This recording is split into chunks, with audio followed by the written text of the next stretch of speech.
Welcome to this very exclusive auction. और ये है, ladies and gentlemen, भारत के संविधान की ओरिजिनल कॉपी। उन 1000 कॉपियों में से एक जिन्हें कॉन्स्टिट्यूएंट असेंबली मेंबर्स के लिए स्पेशली तैयार किया गया था। A very rare and truly a collector's item, which was meant for those जिन्होंने 3 साल रात दिन एक करके इस किताब को मुकम्मल किया था। पेश करते हैं ladies and gentleman, the constitution of India, Bharat का संविधान।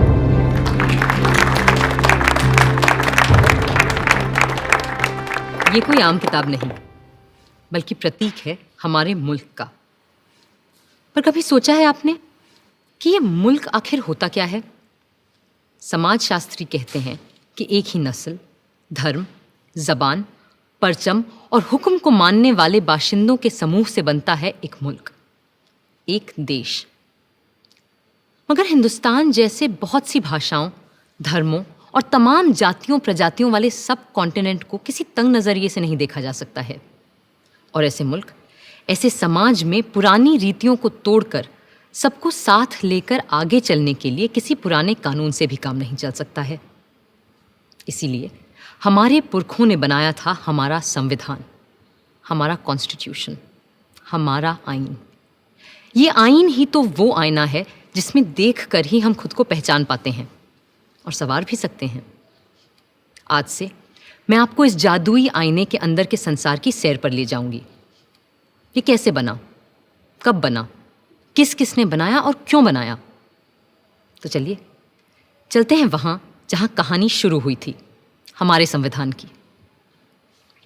पर फर्स्ट थिंग्स फर्स्ट, पहले आप भी तो ठीक से देख लीजिए उस मुकद्दस किताब को जिसकी बात हम कर रहे हैं।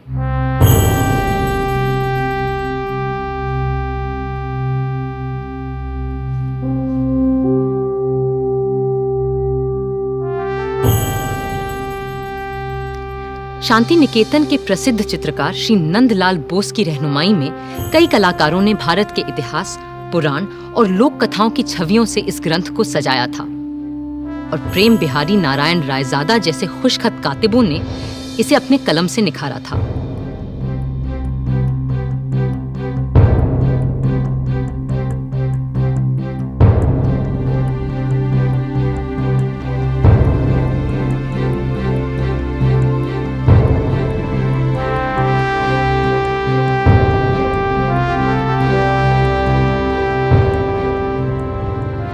मगर ये काम मुश्किल होते हुए भी बहुत आसान था उस काम के मुकाबले जो इस संविधान की कल्पना कर इसे लिखित रूप देने वालों ने संविधान सभा में पूरे 3 साल लगाकर किया था। क्योंकि वह कल्पना केवल एक किताब की नहीं थी, वह तसव्वुर था एक नए मुल्क का, एक नए समाज का, एक ऐसी नई संस्कृति का जो इससे पहले इस संसार में कभी देखी नहीं गई थी। दिसंबर 1946 में जिस इमारत की तामीर शुरू की गई थी, असल में उसकी नींव बहुत पहले रखी जा चुकी थी। 1857 की क्रांति के दौरान बागी सिपाहियों ने भी हिंदुस्तान का एक अपना संविधान बनाने की कोशिश की थी। उनका विद्रोह तो जल्दी ही दबा दिया गया, मगर आजाद देश का एक अपना आईन बनाने का सपना न दबा था न हारा था। और जैसे जैसे महात्मा गांधी के नेतृत्व में आजादी की आवाज तेज हुई, तो अपना संविधान बनाने की मांग भी और तीव्र होती गई। My mentor Gopal Krishna Gokhale presented to the British government a note on the Constitution in 1914, and the British said, yes, we will accept it after the war. But now they want to make a constitution for us. But you know, a constitution for India should be and can be framed only by Indians. Now it works. What will you do with this spinning wheel, Mr. Gandhi?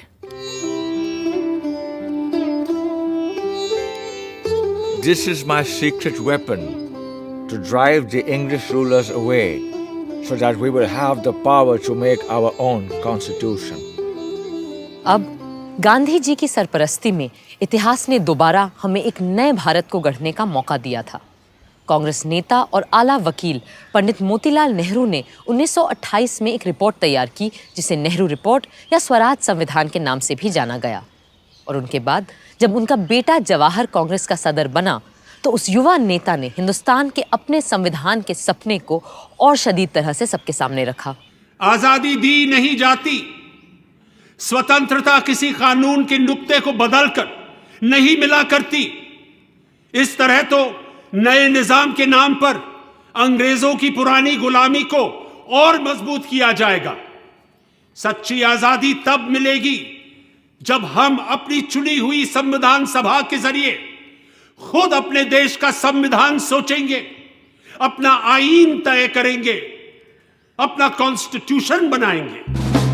Bharat माता की जय! भारत माता की जवाब में अंग्रेजों ने सन 1935 में एक गवर्नमेंट ऑफ इंडिया एक्ट बनाया। ये एक्ट भारतीयों की उम्मीदों से न सिर्फ बहुत कम और अलग था, बल्कि इसकी वजह से कांग्रेस और मुस्लिम लीग के दरमियान दूरियां और बढ़ने लगीं। इस बीच दूसरे विश्व युद्ध के दौरान सन 1945 में डॉक्टर तेज बहादुर सप्रू ने सभी पार्टियों से मशवरा करके एक सांझे संविधान का खाका बनाने की कोशिश की। उधर वर्ल्ड वॉर II की मार और इधर आज़ाद हिंद फौज और भारत छोड़ो आंदोलन के चलते अंग्रेजों का भारत पर अनंत काल तक राज करने का इरादा नेस्तो नाबूद हो चुका था। विंस्टन चर्चिल युद्ध तो जीते, मगर बेचारे चुनाव हार गए और बर्तानिया के नए प्रधानमंत्री क्लेमेंट एटली ने कहा कि भारत के लिए नया संविधान बनाने और मुसलमानों को अलग अधिकार देने की मुस्लिम लीग की मांग पर काम फौरन शुरू किया जाएगा। इसी के मद्देनजर पहली बार हिज मैजेस्टी की सरकार के 3 कैबिनेट मंत्री एक साथ भारत भेजे गए और ये कहलाया cabinet mission. Believe me, India will be a much better place after you have left us to ourselves. That's precisely what we ought to do, Mr. Gandhi. Our only fear is whether it's possible to minimize the violence and the bloodshed which is predicted in this subcontinent when it breaks into Hindustan, Pakistan, and Princeton. Then don't break India. But what about Mr. Jinnah's Pakistan? Why will you listen to my brother Jinnah if you are not ready to listen to others? And why do you presume that Jinnah will not see sense when you meet him in Shimla? I do wish your hopes come true when we meet in Simla, but it is important that you're also present there. What will I do there? I'm neither a member of the Congress nor of the Muslim League or of the other outfits that you have invited there. But still, we will need your wise counsel in Simla when discussions are held about an interim government and a new constitution for India. लाट साहब यानी vice Roy की शिमला कोठी में बैठक लग रही थी और वहां भारत भर की अहम सियासी हस्तियां जमा हो रही थीं। कांग्रेस की तरफ से आए थे उनके अध्यक्ष मौलाना आज़ाद, साथ में थे पंडित जवाहरलाल नेहरू, सरदार वल्लभ भाई पटेल और खान अब्दुल गफ्फार खान। मुस्लिम लीग की तरफ से थे मिस्टर जिन्ना, जिनके साथ थे लियाकत अली खान, सरदार निश्तर और नवाब इस्माइल खान। फिर सिख, पारसी, ईसाइयों और दलितों के नुमाइंदे भी थे। उधर पूरे मुल्क में फैले सैकड़ों रजवाड़ों की तरफ से वहां मौजूद थे भोपाल के नवाब मोहम्मद हमीदुल्ला, जो उन दिनों चेंबर ऑफ प्रिंसेस के चांसलर थे। Friends, the winds of change have swept the old order all over the world, ever since this bloody war has started. And our new Labour government of Britain is of the opinion that the time has come for Indians to decide how they are going to govern themselves. And the purpose of this meeting is to have discussions with all of you. The representatives of British India and the Indian states is to secure a way of framing the constitution of a free India.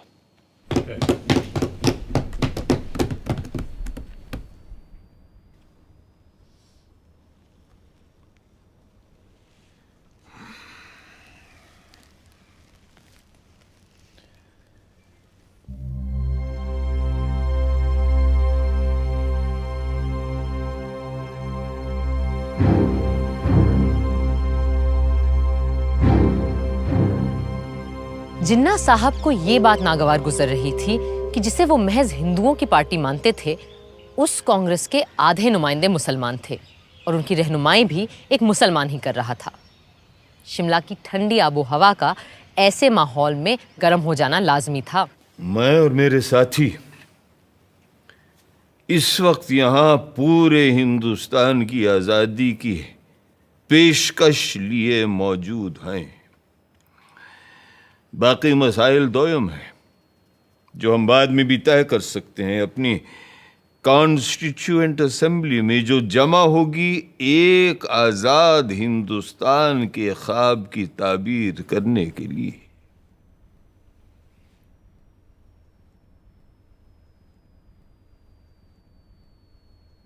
My colleagues and I stand here for the independence of the whole of India.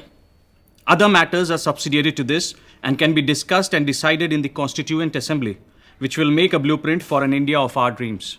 Dreams that may turn into nightmares for the Muslims of this country if we allow the Congress to have its way. That's why it's imperative that we Muslims of India have our own group of states that may decide its own constitution. What are the groupings you have in mind, Mr. Jinnah? All the Muslim majority states like Sindh, Punjab, Balochistan, and Northwest Frontier Province will form the first group. And the states of Assam and Bengal will be in the second group. Mr. Jinnah, if, as you suggest, these groups separate from the body of India, but then pray tell us, what is left for the Constituent Assembly to make laws for? The rest of India in the center and the south? And what happens to the princely states? Well, they can have their own constituent assemblies. This is not acceptable to us. We are here to discuss the fate of a united India, not to break India into pieces. And if this is the purpose of this mission, I'm afraid we have no business being here. In that case, I'll be forced to adjourn the meeting. जिन्ना साहब चाहते थे कि हिंदुस्तान के पूर्व में असम और बंगाल और पश्चिम में 4 मुस्लिम बहुल सूबों के लिए एक अलग संविधान सभा बने और बाकी के भारत के लिए दूसरी संविधान सभा, और राजे रजवाड़े खुद अपने आप तय करें कि उन्हें किसी के साथ जाना है या खुद मुख्तार रहना है। जाहिर है कांग्रेस के नेताओं को ये अनेक संविधानों की सूरत बिल्कुल बर्दाश्त नहीं थी। कल कुछ लोगों ने ग्रुपिंग्स के लिए एक तजवीज़ पेश की थी जो हमारे मुल्क को मजहब व मिल्लत की बिना पर बांटने की एक पेशकश है। हम ऐसी किसी भी तरह की पेशकश के सख्त खिलाफ हैं। हिंदुस्तान एक मुल्क है, आप सुन रहे हैं लियाकत अली खान साहब,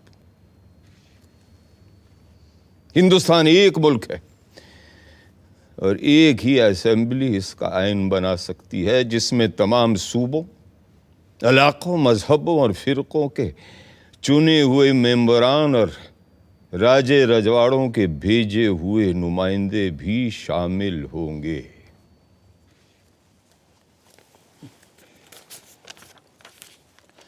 References were made yesterday to groups of provinces arranged on communal lines. We are totally against any machinery to run any such groupings. India is one nation and it needs its constitution to be made by one assembly, which has elected representatives of the states, region, religion, and the nominated representatives of all the princely states as well. This is what I call the tyranny of numbers. Everyone knows here that such an assembly will have a brute majority of caste Hindus and their party, the Congress. And in the game of numbers, minority Muslims will have no say left. That's why we need 2 assemblies, so that Muslims can frame their own laws. मगर मेरे भाई जिन्ना, क्या आज तक हमारे पास हिंदुओं के लिए अलग और मुसलमानों के लिए अलग आइन थे? नहीं थे ना? तो फिर यकबयक आज इन 2 कानूनों की जरूरत क्यों आन पड़ी? क्यों? I trust the British sense of fair play. But with the Hindus ruling India through their Congress, Muslims need a special constitutional protection. I have gone through the length and breadth of India And I know how vulnerable Muslims are feeling today. And as their sole representative here, it is my duty to... ये आपसे किसने कह दिया कि मुसलमानों के अकेले नुमाइंदे आप ही हैं?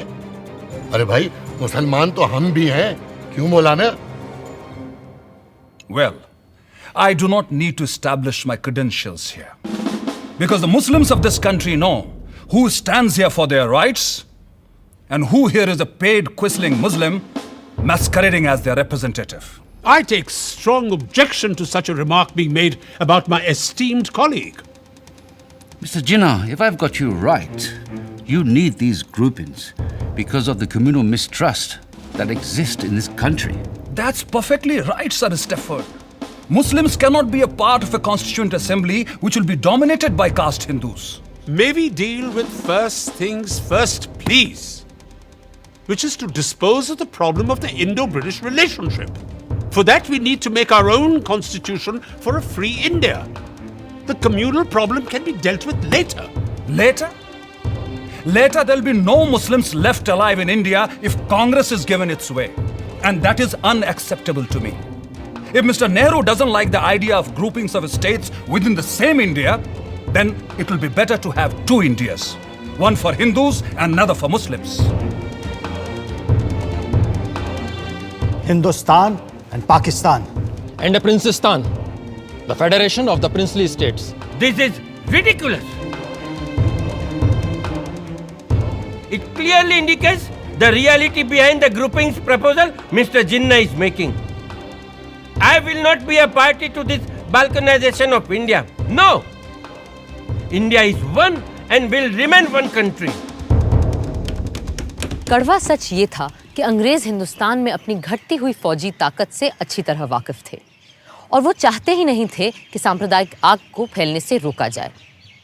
पर हाँ, जाने से पहले सत्ता वो सौंपना चाहते थे एक ढीले से राष्ट्रसंघ के हाथ, जिसकी लगाम हो सके तो उनके ही हाथों में रहे।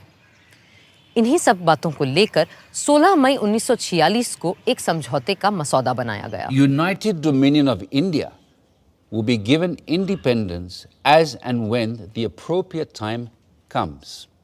In the meanwhile, two constituent assemblies will frame the constitution. One for the Muslim majority provinces, which will be grouped Balochistan, Sindh, Punjab, and Northwest Frontier Province as the first, and Bengal and Assam as the second group.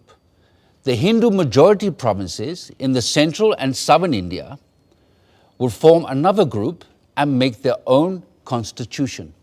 But the central government will be empowered to run foreign affairs, defense, and communications, while the residual powers and the responsibility will belong to the provinces coordinated by their group. How can you have two assemblies for one nation? Are you suggesting that there will be Hindu constitution and Muslim constitution? And which constitution will be applicable to the central government? But sir, Assam is not a Muslim majority province. Then why? Gentlemen, please, these are only recommendations which have yet to be accepted by the two main parties, that is the Indian National Congress and the Muslim League, whose working committees are going into details of this plan, and there is no need for us to add anything more at this moment. Thank you. But Nehru is adamant he won't agree to such a proposal. I'm ready to sit together with Jawaharlal, for whom I have great regard, to convince him of the value of these groupings, since he has no desire that the British stay back in India any longer. And if I'm right, then even British do not desire to stay back here any longer. Not just Nehru. The entire Congress Working Committee is dead against the concept of two constituent assemblies and two separate constitutions. In that case, they must agree to partition and for the creation of two nations. Because the only way I can agree to one union of India is if Congress agrees to two groups, as proposed by me.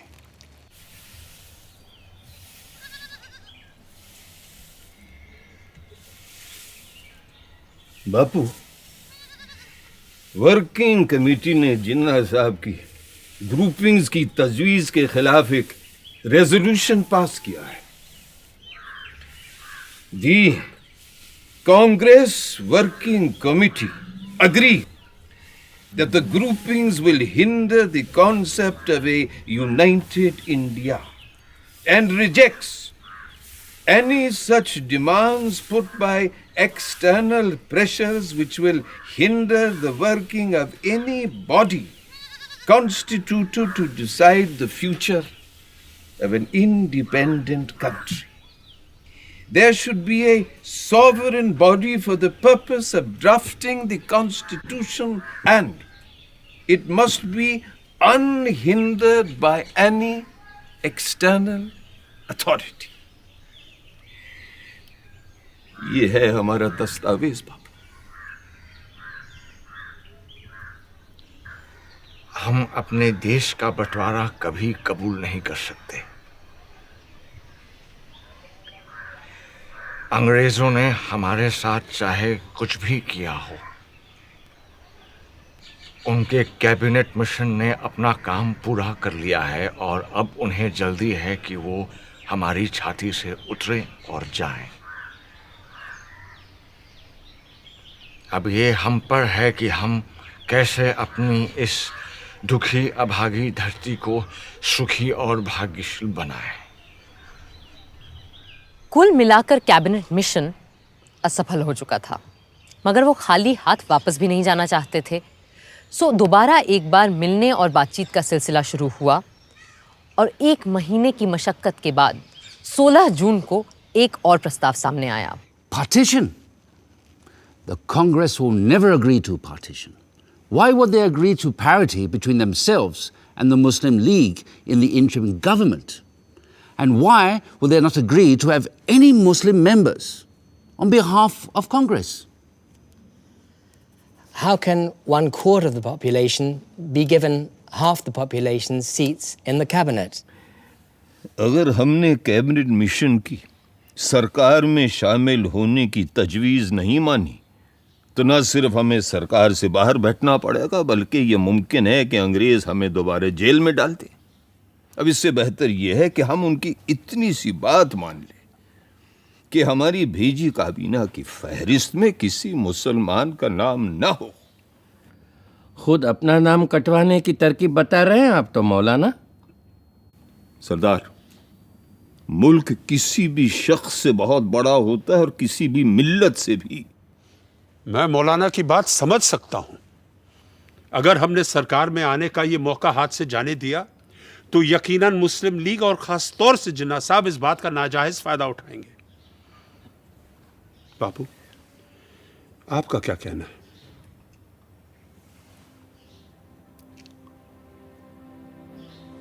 मैं किसी फायदे या नुकसान की बात नहीं जानता।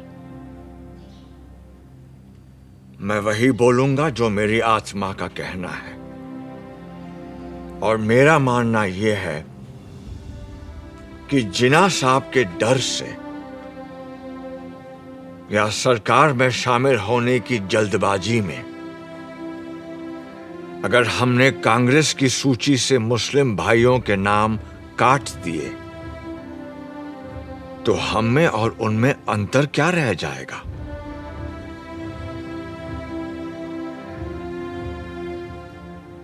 जिन्ना साहब सिर्फ मुसलमानों के नेता हो सकते हैं, पर आप लोग तो सिर्फ हिंदुओं के रहनुमा नहीं है ना। बापू, आपने सही फरमाया, मगर क्रिप्स और उनके साथी अभी रुकने वाले नहीं हैं, और अगर सरकार में शामिल होने के लिए हमें मुसलमानों को अपनी काबीना से खारिज करना भी पड़े तो क्या फर्क पड़ता है? मुझे फर्क पड़ता है, और मेरा ऐसी पार्टी से कुछ लेना देना नहीं हो सकता है। अगर आप लोग सरकार संभालने के लिए इतने उतावले हैं तो बनाइए आप सरकार। मैं दिल्ली छोड़कर जा रहा हूं। बापू, हम आपकी बात समझते हैं, पर अगर इस समय उन्हें फौरन जवाब नहीं दिया तो ये मौका हाथ से निकल जाएगा। अगर यही आप सबका फैसला है तो मैं अपनी हार स्वीकार करता हूं। मुझे अंग्रेजों की नीयत सही नहीं लगती, पर मेरी बात ही सही है। इसका कोई सबूत भी तो नहीं है मेरे पास।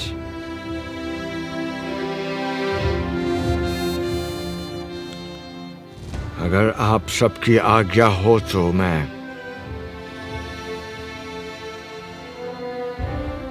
इजाजत चाहूंगा।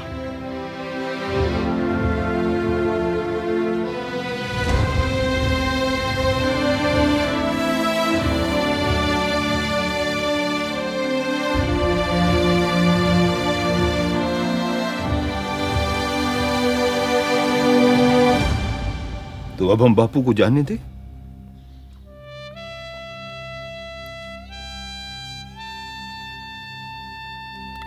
प्यारे लाल,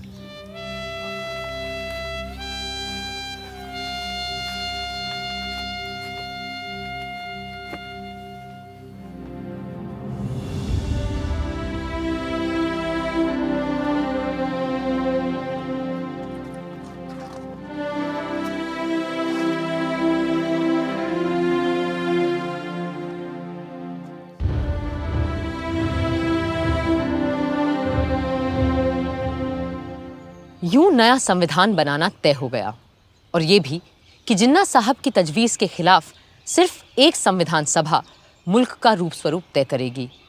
जाहिर है कोई इस व्यवस्था से पूरी तरह खुश नहीं था, मगर जिन्ना साहब पर तो जैसे गाज गिर गई थी, और वो अपने मुखालिफों को आसानी से बख्शते नहीं थे। We have been betrayed by Viceroy Webel. Viceroy Wavell ने हमारे साथ दगाबाजी की है। Cripps has debased his talents, and Pethick Lawrence has proved to be a treacherous man. Crisp ने अपने हुनर का गलत इस्तेमाल किया है। पथिक लॉरेंस ने हमारी पीठ में छुरा भोंका है।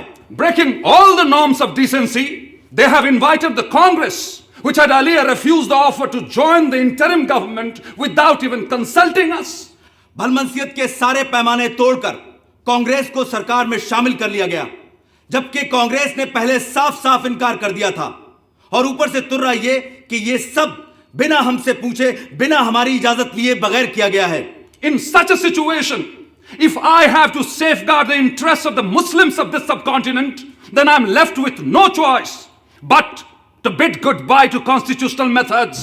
इस सूरत में अगर मुझे मुसलमानों की इज्जत, गैरत और हुकूक को बचाना है, तो मेरे पास कोई और सूरत ही नहीं रहती सिवाय इसके कि हम कॉन्स्टिट्यूशनल यानी आईनी तरीकों को ताक पे रख दें। The Hindu Congress has time and again employed the weapon of mass struggle to intimidate us, and the British have held their arms in authority to crush us.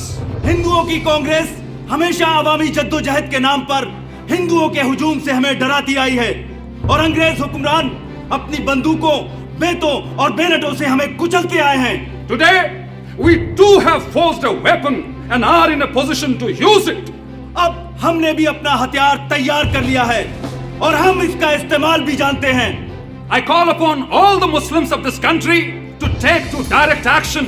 आज मैं हिंदुस्तान के सारे मुसलमानों से डायरेक्ट एक्शन की अपील करता हूँ। From Friday the 16th of August, we will resort to direct action till we have achieved our cherished goal, our Pakistan. ऐ अल्लाह के नेक बंदो, आने वाले जुमे 16 अगस्त से हम सीधी आर पार की लड़ाई लड़ेंगे। डायरेक्ट एक्शन और हथियार तभी रखेंगे जब मंजिल मखसूस सामने दिखाई देगी, यानी हमारा प्यारा पाकिस्तान। पाकिस्तान पाकिस्तान पाकिस्तान। मगर कायदे आजम, क्या हमारा डायरेक्ट एक्शन नॉन वायलेंट होगा? I am not going to discuss ethics here. और आप सभी लोग जानते हैं कि मुझे गांधी की अहिंसा वहिंसा में कोई यकीन नहीं है। कायदे आजम मोहम्मद अली जिन्ना। बातचीत, सुलह सफाई, रूठने समझाने मनाने के 2 महीने यकबयक खत्म हो गए। कैबिनेट मिशन वापस लौट गया और हिंसा के बादल चारों तरफ मंडराने लगे। वाइसरॉय वेवल ने सारे गवर्नरों को बुलाकर पुलिस व्यवस्था को चाक चौबंद करने को कहा। पर बंगाल के गवर्नर सर फ्रेडरिक बरोज ने वेवल को खबर दी कि बंगाल के मुस्लिम लीगी प्रधानमंत्री एच.एस. सोहरावर्दी के कहने पर उन्होंने 16 अगस्त को सारे पुलिस महकमे को छुट्टी पे भेज दिया है। 16 अगस्त 1946 भारत के इतिहास के काले दिनों में शामिल होने जा रहा था। जिन्ना साहब की पुकार पर 16 अगस्त की सुबह से ही हथियारबंद लोग कलकत्ता की सड़कों पर उतर आए और हत्याओं का सिलसिला शुरू हो गया। बदले में दूसरे संप्रदायों के लोग भी निकल आए और सड़कों पर 3 दिन तक सिर्फ हत्यारों का राज था। पुलिस छुट्टी मनाती रही, फौज अपने ड्रैगन टैंक लिए बैरकों में बैठी रही और सड़कों पर कत्लोगारत, खुरेजी और आगजनी होती रही। 3 दिन में 4000 से ज्यादा लोग मारे जा चुके थे। बंगाल में जो हुआ उसके बदले में पहले बिहार और फिर बाकी भारत में भी हिंसा का तांडव मचने लगा। बंबई शहर तक दंगों की चपेट में आ चुका था। पर पूर्वी बंगाल के नोआखली में जिस तरह हिंसा का चक्र शुरू हुआ उसने सबको दंग कर दिया। सब छोड़ छाड़ कर गांधी जी चल पड़े नोआखली।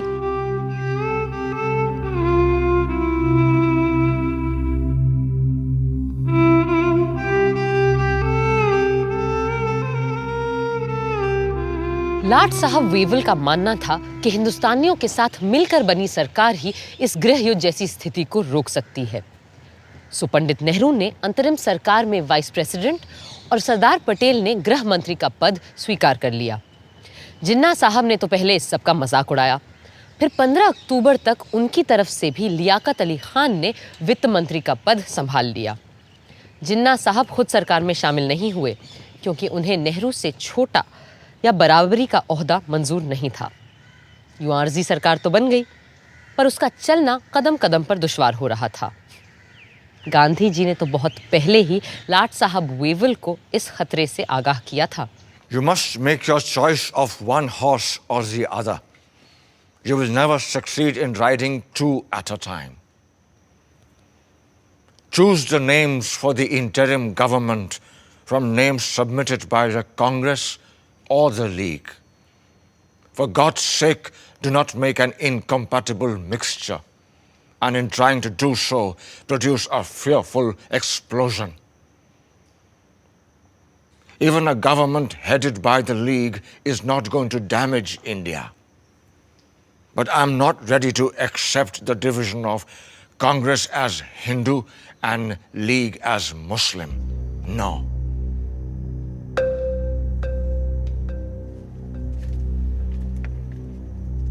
वेवल इतने हताश हो चुके थे कि उन्होंने अपने एक खत में सम्राट किंग जॉर्ज को लिखा, The situation reminds me of a childhood puzzle in which I had to manipulate marbles into their pens. Just as the last one seemed to get into place, the others invariably ran out. I am trying to postpone convening the Constituent Assembly as much as possible, and maybe have one more round of talks with Mr. Jinnah and Nehru. Perhaps in London, a city both of them have lived in and love. दिसंबर 1946 के London के बर्फीले माहौल से ज्यादा सर्द अगर कोई चीज थी तो वो था मिस्टर जिन्ना और पंडित नेहरू के बीच का रिश्ता। कई मुलाकातों के बाद भी जब कोई बात न बनी तो आखिर नेहरू जी ने अंग्रेजों को उनके घर में घुसकर अंतिम चेतावनी दे डाली। There is a great urge amongst the populace of India for political progress and for making a constitution. Mr. Jinnah's Muslim League is but a fly on the weighing scale compared to the vast force in India. And if the British authorities do not call for the Indian Constituent Assembly immediately, we will have to resort to another mass action against His Majesty's government. Thank you, gentlemen. Mass action के डर से British सम्राट की सरकार तुरंत मान गई और पंडित नेहरू के भारत लौटते ही 3 दिन के अंदर हिंदुस्तान का आईन बनाने के लिए कॉन्स्टिट्यूएंट असेंबली का मिलना तय हो गया। 9 दिसंबर 1946 के ऐतिहासिक दिन इसी इमारत में पहली बार इकट्ठा हुई भारत की संविधान सभा। प्रादेशिक विधानसभाओं से चुने गए नुमाइंदे इस ऐतिहासिक दिन के लिए सज धज कर पधार रहे थे। मुस्लिम लीग ने जैसा कि उम्मीद थी, इसका पूरी तरह से बहिष्कार किया। हिंदुस्तान को एक नया रूप देने के लिए, एक नए संविधान को आकार देने के लिए सारे महत्वपूर्ण लोग कॉन्स्टिट्यूएंट असेंबली में मौजूद थे। बस 2 लोग वहां नहीं थे, और शायद 2 सबसे अहम लोग, कायदे आजम मोहम्मद अली जिन्ना और महात्मा गांधी। संविधान सभा के बहुत से सदस्य गांधी जी से मार्गदर्शन और आशीर्वाद लेने उनके पास पहुंचे।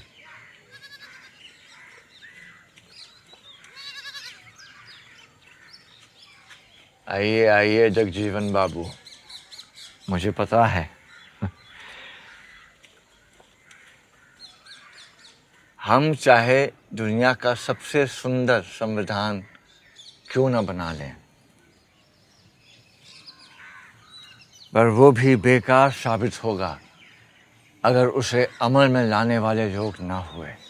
बापू, मुझे पूरा विश्वास है कि हमारे यहाँ ऐसे अच्छे आदमियों और औरतों की कोई कमी नहीं है जो हमारे संविधान को कारगर करके दिखाएंगे।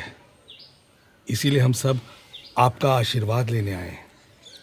बापू के आशीर्वाद हमेशा तुम्हारे साथ है, पर आज मैं तुम्हें एक तावीज़, एक टोटका दूंगा जो शायद तुम्हें सही संविधान बनाने में मदद करे। आप और तावीज़? बापू, मुझे लगता था आप तंत्र मंत्र यंत्र में विश्वास नहीं रखते। पर इस मंत्र पे पक्का विश्वास है मेरा। जब कभी अपने आप को शंका में घिरा पाओ तो इस परीक्षा को अपनाना।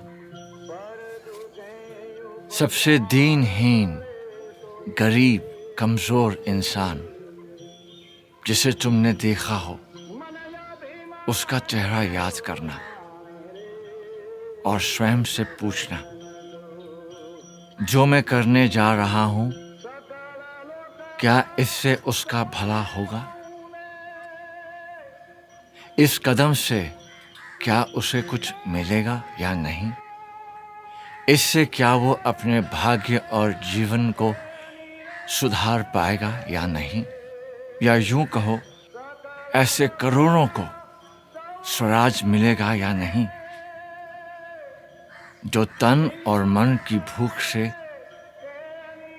तड़प रहे हैं, जिनके पेट भी खाली है और हृदय भी। फिर देखना, तुम्हारी सारी शंकाएं छूमंतर हो जाएंगी।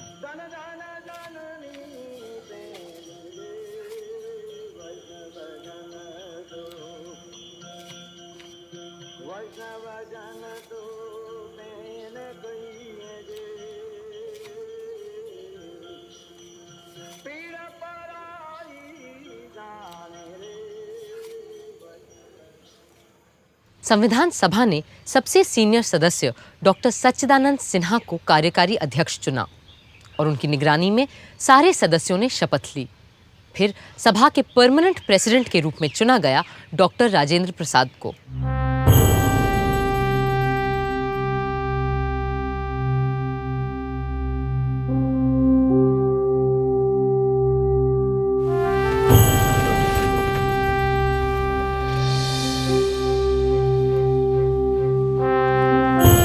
Hip hip!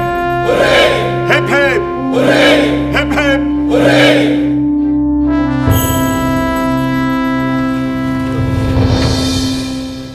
बहनों और भाइयों, अगर आप मुझे माफ करें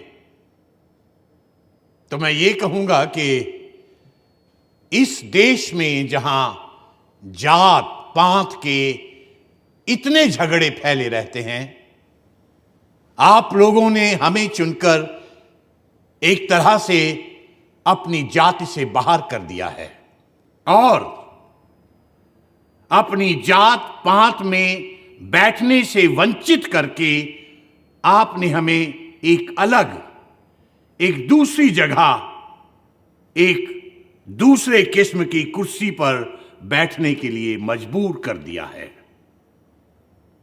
और सिर्फ इतना ही नहीं, बल्कि शायद आप में से हर एक आदमी यह भी उम्मीद रखता है कि इस सभा के कार्यों में मैं कोई ऐसा कार्य न कर बैठूं जिससे कि ये बात जाहिर हो कि मैं किसी खास दल या किसी खास फिरके का आदमी हूं। पहले हिंदी और फिर अंग्रेजी में बोलते हुए राजेंद्र बाबू ने सबके दिलों को छू लिया। Above all, what we need is freedom. And as someone has said, nothing is more valuable than the freedom to be free. Let us hope and pray that as the result of the labors of this Constituent Assembly, we shall have achieved that freedom and we shall be proud of it. 13 दिसंबर के ऐतिहासिक दिन पंडित जवाहरलाल नेहरू ने संविधान सभा के सामने एक ऐसा प्रस्ताव रखा जो हमारे आईन की नींव बनने वाला था, और ये था संविधान के लक्ष्य और ध्येय के बारे में, AIIMS and objectives resolution. Mr. Chairman, the resolution that I am placing before you defines our aims and describes an outline of the plans and points to the way which we are going to tread.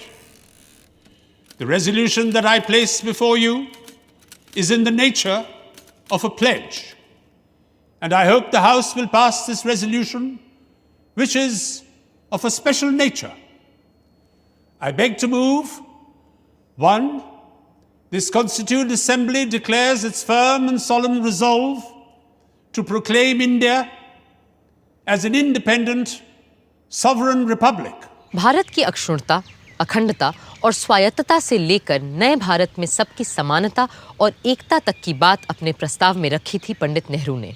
2, wherein shall be guaranteed and secured to all the people of India justice, social, economic, and political, equality of status, opportunity, and before the law, freedom of thought, expression, belief, faith, worship, vocation, association, and action.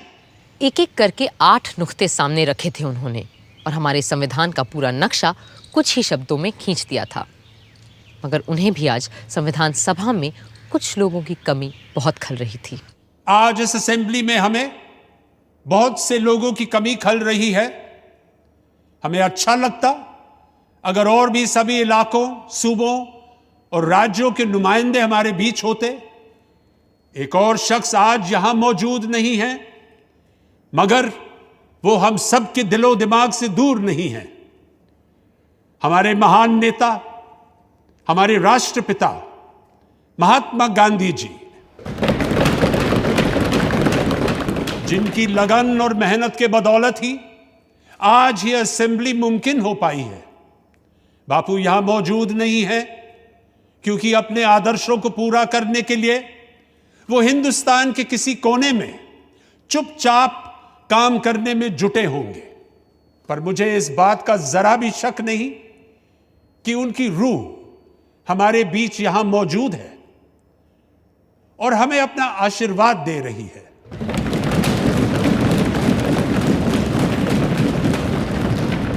I also think of the various constituent assemblies that have gone before us, when the fathers of the great American nation met and fashioned out a constitution that has stood the test of time for more than a century and a half.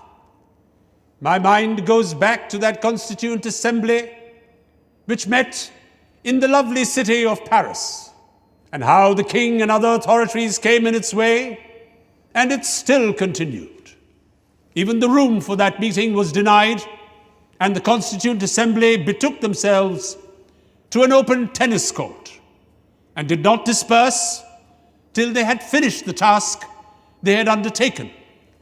We too, whether we meet in this chamber or in the fields or the marketplace, will go on meeting and continue our work till we have finished it.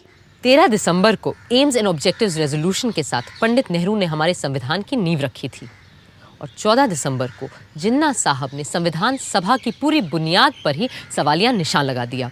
Is complete independence the goal of the Muslim League? What do you think we are fighting for? Our goal is complete independence, certainly. The complete independence of Pakistan. But Mr. Jinnah, if the Congress accepts the proposals laid down by the British government, would the Muslim League be then ready to take part in Constituent Assembly? It's all very well to talk in this loose way about Constituent Assembly. The reality is that the Congress with 292 supporters, there might be a few less, has a brute majority, where the Muslim number is only 79. Is that what people understand when they talk of democracy? The truth is that between the Hindus and Muslims in India, there is no such thing as democracy. Does that mean that the Muslim minority wants a veto on the progress of the majority? What majority do you mean? If you mean the Hindus, then we wish them Godspeed. Go ahead and establish your Hindustan. Frame your constitution for the Hindus, but then leave us alone, and we shall frame a constitution for Pakistan. ये तो बस आगाज था। आगे और तमाम अड़चनें आनी बाकी थीं।